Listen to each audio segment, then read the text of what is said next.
proceed to our discussion, let's know first our classroom rules and our safety protocols in this morning. So, I can read the COVID-19 safety protocols.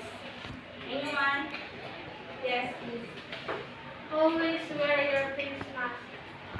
Observe when military distance. Go outside when. Okay, so our COVID-19 safety protocols always wear your face mask, then observe 1 meter distance, then the last one is go outside when you're coughing or sneezing. Okay, so how about our classroom rules? Who can read? Yes, please.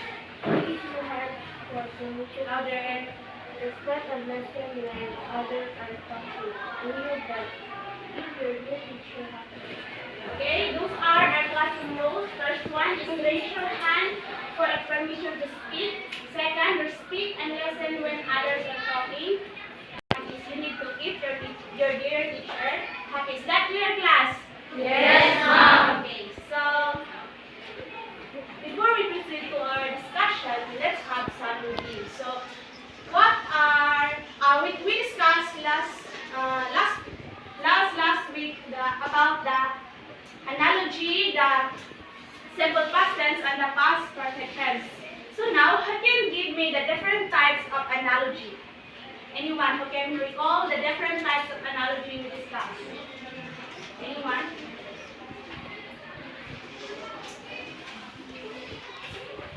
Mr. Navas, do you have any idea what are the different types of analogy? The different types of analogy is antonyms, synonyms, participle, cause and effect, location. Okay, very good. So the different types of analogy are antonyms, sign and effect, participle, and location. So who can give me the antonyms of sad? Raise your hand if you want to answer. The antonym of sad. Who can give me the correct answer? Yes. Happy. Is that correct? Yes. So the antonym for happy is the antonym of sad is happy. Okay, so how about an example of simple past tense? Who can give me an example of simple past tense? Anyone? Do you have any idea, class? An example of simple past tense. Hello? Anyone? None?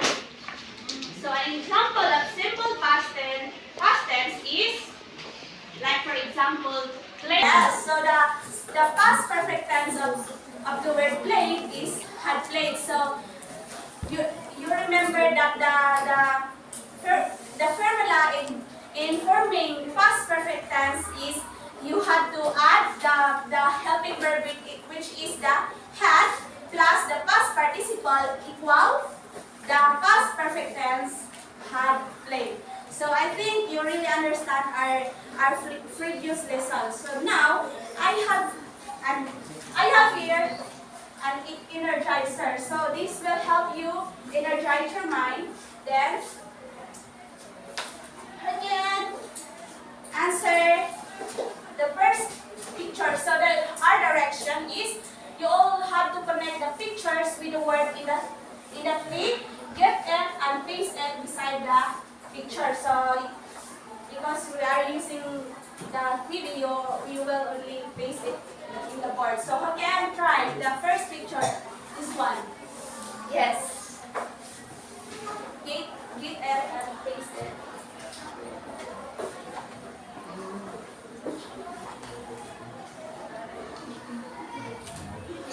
How about the second one? Okay, very good.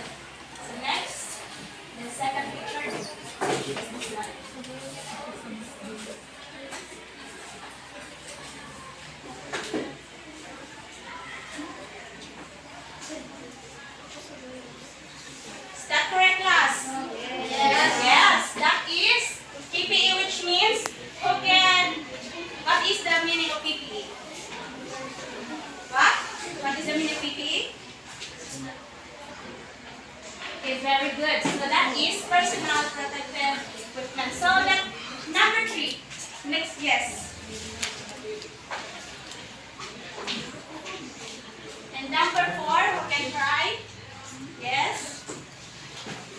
type the word in the key and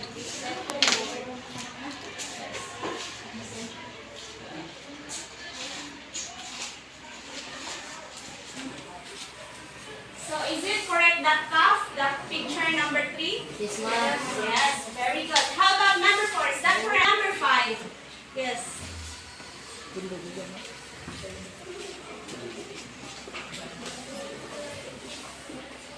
And the last one.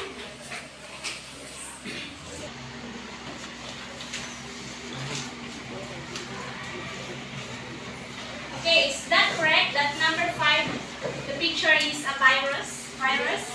Yes. And the last one is mask.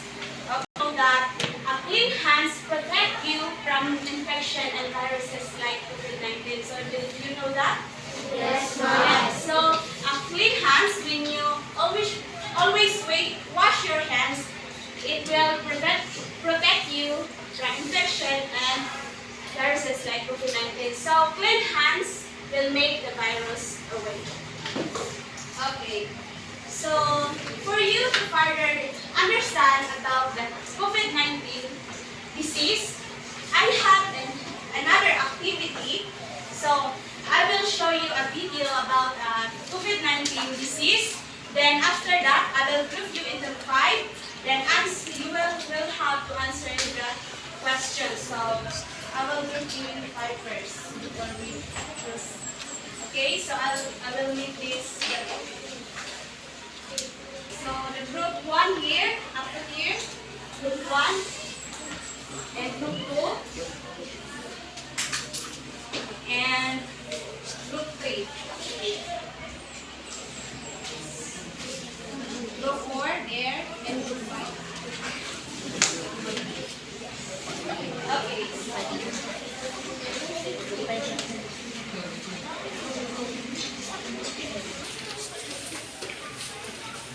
Okay, so I will show you the video about the COVID-19. So all you have to do is to listen. Then after you listen, you can answer the question. So if you don't listen, you can answer the question. I will give you.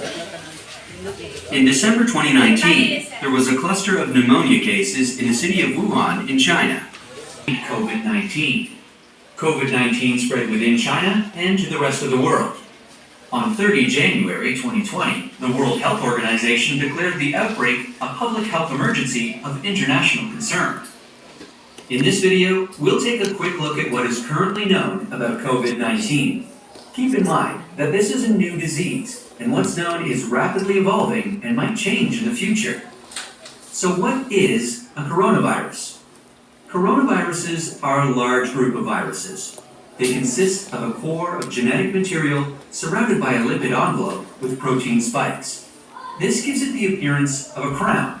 Crown in Latin is called corona, and that's how these viruses get their name. There are different types of coronaviruses that cause illness in animals and humans. In humans, coronaviruses can cause respiratory infections ranging from the common cold to more severe diseases. These include the severe acute respiratory in 2003, the Middle East respiratory syndrome coronavirus that was first identified in Saudi Arabia in 2012, and SARS-CoV-2, the name of the virus that causes COVID-19 that was first reported in December 2019. So, where did this new virus come from? It's known that coronaviruses circulate in a range of animals. Sometimes these viruses can make the jump from animals to humans. This is called a spillover and could be due to a range of factors, such as mutations in the virus or increased contact between humans and animals. For example, MERS-CoV is known to be transmitted from camels, and SARS-CoV from civet cats.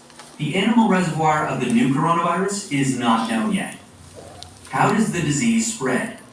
The disease can spread from person to person through droplets, when an infected person releases those droplets through coughing, talking, or sneezing, for example, when close to another person. It can also spread when infected droplets land on objects, and when another person touches them, and then touches their eyes, nose, or mouth. What are the symptoms? The incubation period, which is the time taken from exposure to the virus and development of symptoms, is on average 5 to 6 days, but can range from 1 to 14 days. There can be a range of symptoms. from very mild to severe. Some people may not develop symptoms. Common symptoms include fever, fatigue, and respiratory symptoms such as cough, sore throat, and shortness of breath. Some people reported loss of their sense of taste or smell, and some may develop a skin rash. In more severe cases, there could be pneumonia, organ failure, and sometimes death. About 80% of cases recover from the disease without needing special treatment. But there are some people who are at risk of serious illness. They include older people or people with underlying medical problems, such as chronic respiratory disease, obesity, diabetes, high blood pressure, heart disease, or cancer. How can we tell whether someone is infected? The infection is commonly diagnosed by a test called reverse transcriptase polymerase chain reaction, generally known as PCR. This test identifies the virus based on its genetic fingerprint. There is also a blood test that can check for antibodies against the virus, which may show that someone was infected in the past. How is it treated? The treatment for COVID-19 is mainly supportive care. Medicines against the virus are currently under investigation. How do we prevent transmission of the virus? There are a number of effective ways to prevent the spread of the disease. These include covering your mouth and nose when coughing or sneezing with a flexed elbow or tissue, and throwing the tissue in a closed bin immediately after use. Wash hands regularly with soap and water or an alcohol-based hand rub, maintaining at least 1 meter distance from people, and the appropriate use of masks and personal protective equipment, especially in health settings. It's important to stay home if you're feeling unwell and to call a hotline or your medical professional. But if you have a fever, cough, or difficulty breathing, seek medical care early and share your travel history or contact with someone unwell with your healthcare provider. In some areas, governments have implemented specific physical and social distancing measures to prevent the spread of the outbreak. It's important to follow their advice. Vaccines to prevent COVID-19 are currently under development, and scientists around the world are working hard to make this happen. That's a quick look at this emerging infectious disease. We're still learning about this virus every day, and what's known may change. So please, check the website below for the most up-to-date information.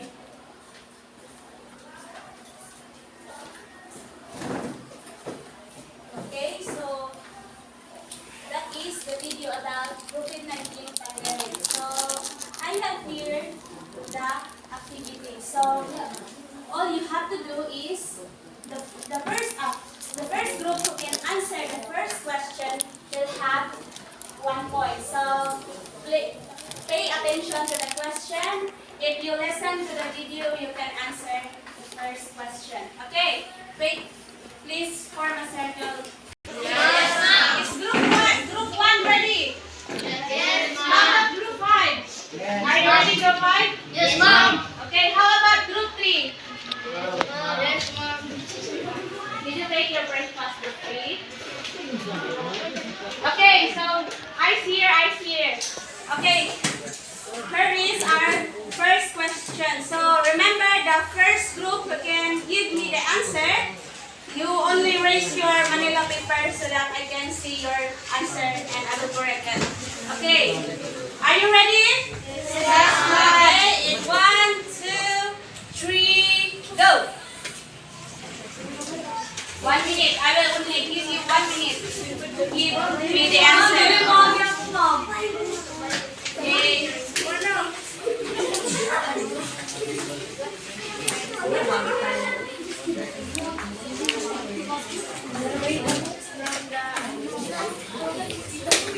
Okay, only 1 minute. Okay, I see a correct answer. It is a large group of a virus. Very good. So next. So what group are you? Okay. Okay. So on the next question. Are you ready? Yes. Say Darna if you're ready. Darna. Okay. So the next question is in 1, 2, 3, go. How does it transmit?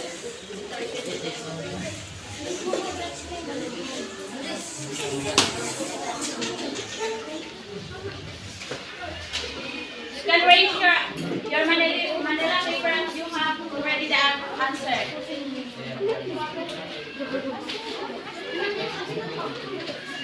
Okay, group 1 have the correct answer. Okay, so it is a droplet object. So, is that correct? A droplet object? Is that correct? How about group 3? It is transmitted by coughing or sneezing. Is that correct? Is that correct? Yes. Yes. So, COVID-19 can be transmitted through coughing. Okay, so group 3 had the correct answer. So next, Ice here. Are you ready? Okay, the third question is, where did it came from?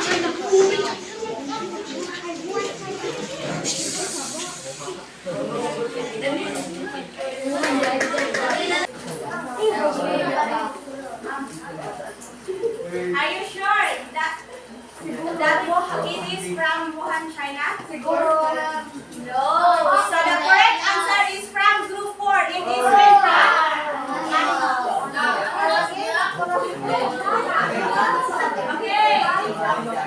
So, okay, I see here. So, the last question.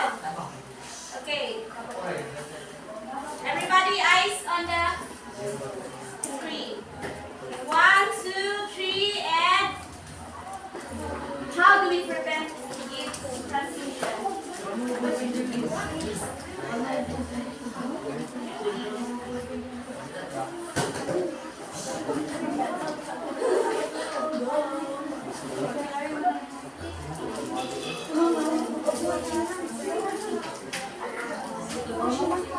Okay? Raise your answer. Yes, group 2. Covering mouth, washing hands. Is that correct? Is that correct, class? Okay, so group 2 got the correct answer. So, group 3 and group 2 got it first. Okay. So, let's see if you really got the correct answer. So, just stay in your group because we don't have another activity after the discussion. Okay, so eyes here, face on the board, class, face on the board. Okay, so what is a coronavirus? So coronavirus is a large group of viruses which consists of a core genetic material surrounded by a lipid envelope with protein spikes. So group 2 got the correct answer, which is it is the large group of viruses. So it can be spread from person to person through droplets. Then, where does it came from? So it came from the circulated brains of animals. So group 4 got it. And how do we prevent its transmission? So the first one, you can read the first one. Yes. Cover your mouth and nose when coughing or sneezing. Yes, you are going to cover your mouth and nose when coughing or sneezing. How about the second one? Can you read? You can read the second one. Yes.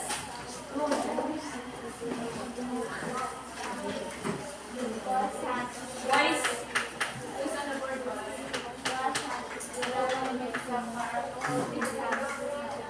Okay, so you are going to wash hands regularly with soap or alcohol-based hand rub. So the third one is you are going to maintain 1 meter distance from people. So that is one of our safety protocols a while ago. And the last one, you have listen voice. Sandal place on the skin. Okay? So the last one is appropriate use of mask and PPE. Okay, so do you have any question about COVID-19? None?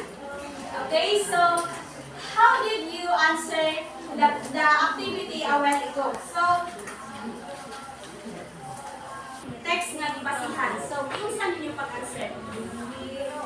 Yes, please. Yes, try na. Why you come up with an answer without looking? Yes? Familiarize, yes? Another one. How about you? Stand up. Memorize. Yes, so another one. Yes? What is your answer? Right? Okay. Wala sa any idea. Why? Nanong nakaka-answer man mo? Yes, na? Nakisa? Yes, you copy it in the notebook. So it means you're taking down notes. So, remember class? So, if there is a video or text given to you, all you have to do is to list down notes, take down notes of the important ideas for you to answer the question. So, our lesson for today is all about listening comprehension. So, what do you mean by listening comprehension? Do you have any idea what is listening comprehension, class? Who has an idea? What is listening comprehension? From the word comprehension, what? What did you say? Animals? I think you are focusing on COVID-19. So listening comprehension is what you do a while ago. So as you said, that you are taking down notes, you are familiar with the word or the important word. So that is listening comprehension. So you are listening comprehension is what? So it is one of the basic skills to be developed to understand, retell, and discuss what is heard. So you said a while ago na nag-take down notes mo. So through that taking down notes, so you can understand or retell and discuss what is being heard. But before that, before we proceed to our discussion about the steps and strategies of listening effectively, let's know first our objectives in this class, because objectives is very important in our discussion. So we can read our objectives. Can you read? Anyone? Who wants to read? Mr. Sandel, please read our objectives. Oh. Stand up. Identify the difference. Read first at the end. At the end of the lesson, the students will be able to First. identify the different listening Listening. listening Strategies. strategies and effective listening. Listening. Number 2, listen and answer the question in quiz. And Last. reflect listening comprehensive Comprehension. in their daily life. Okay, so those are our objectives. So at the end of the lesson, listen, the student will be able to first, what we are going to do, what are you going to do? Everybody, please read. Identify the different listening strategies and steps of effective listening. Second, Listen and answer the questions in each text and last, remember listening comprehension. okay, so those are our objectives. So I hope that we will achieve those objectives. Okay, so let's proceed to our discussion. Okay, so listening comprehension will help you develop your skills in listening comprehension. So through taking down notes, through familiarize with the important word, it is important which that you can understand. The meaning of comprehension there is you have to understand. In our vernacular word, kanang itang makasabot ka sa imong pakinggan. Lahi ra pud ang listening to reading comprehension, which is reading, it is what you understanding about what is your reading, and listening comprehension is all about how you understand what you have heard. Okay. So, these are the steps in listening effectively. So, we have here before listening. So, the first one, you can read the first steps in listening effectively. Yes, please.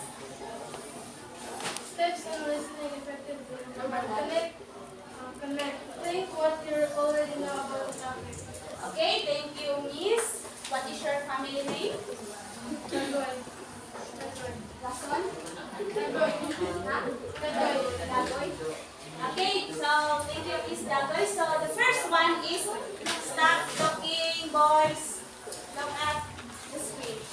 Okay, so the first one is you are going to connect. So in listening effectively, you are going to connect, which means that you are going to think what you already know about the topic. So for example, about the COVID-19, so you are going to connect, like for example, you already hear the word COVID-19 in your friends, in your mother, or in your relatives. So you are going to connect it in the video what I have shown you, so that you can understand.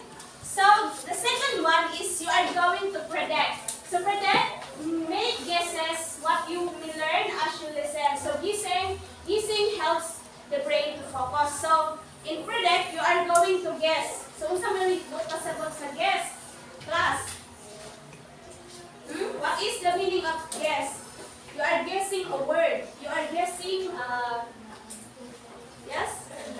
Yes, tagnaon. So you are going to tagna so that you can learn. So guessing down will help your brain to focus. So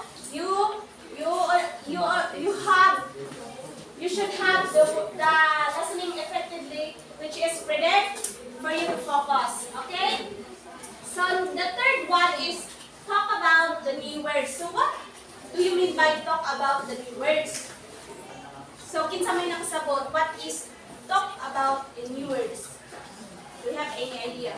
Explain, or what did you understand about the word talk about new words? So talk about new words, as stated there, that talk about the words, pre-assigned words with read or listen to a free audio dictionary for the meaning. So meaning, if you have the word, you hear a word that is not familiar with you, what are you going to do for you to understand that word? Magtanaw og what?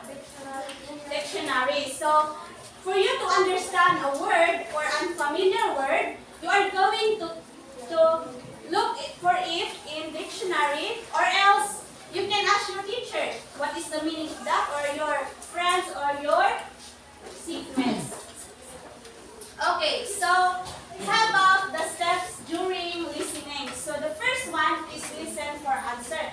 So as you listen, answer the question you have. Looking for answer gives you reason to listen and makes your mind active and alert. So listen for answer. So for you to answer a question, you are required to what? From the voice. When you are going to answer, you are required to what?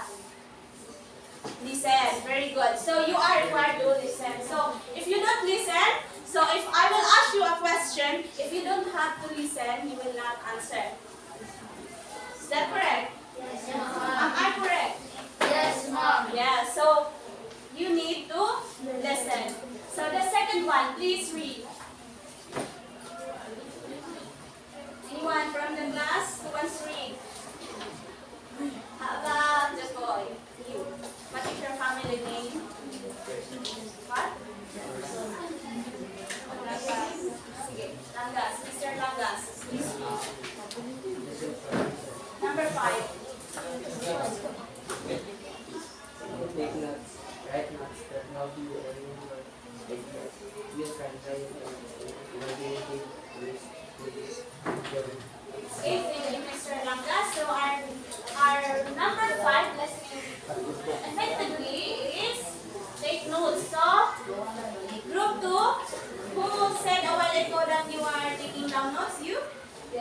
Yes, so that is correct. You are going to take down notes. So write notes that help you remember ideas. So you answer those questions because you're taking down notes and it will help you remember some ideas. So you can try in imaginative ways to take down notes. So example for that is when you are taking down notes, then you can answer or you can remember the ideas given.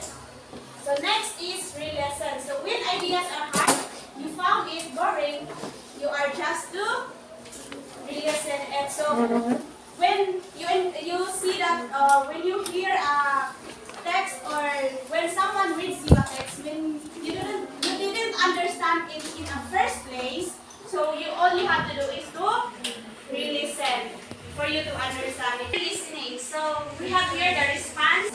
So summarize ka. So what you have written down notes, you have to summarize it. And last one is extend. Read and listen to other sources about a topic.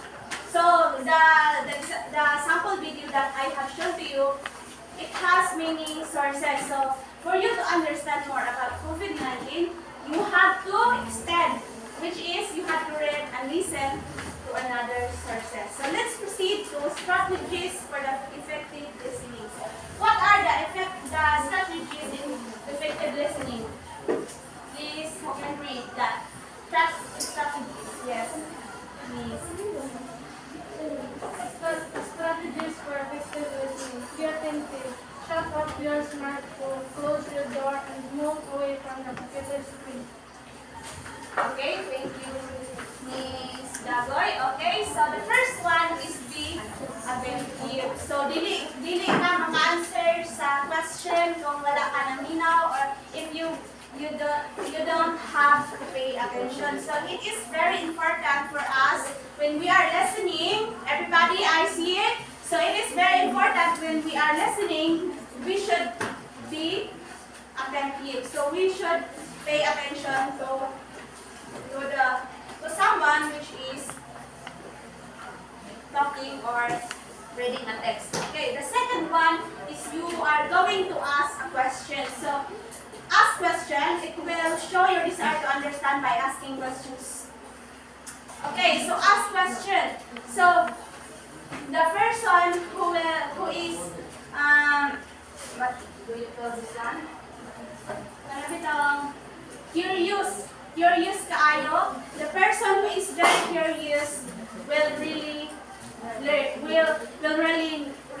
learn something. So kung ikaw gani ka na bitang hilig ka magpangutana, so makasabot gyud ka kay if you remain in your chair nga naglutok lang ang mata, if you remain in your chair nga nagtabi sa imong seatmates without asking question to someone, you don't understand the topic. So it is very important to ask a question. So it is very important that you have curiosity in everything.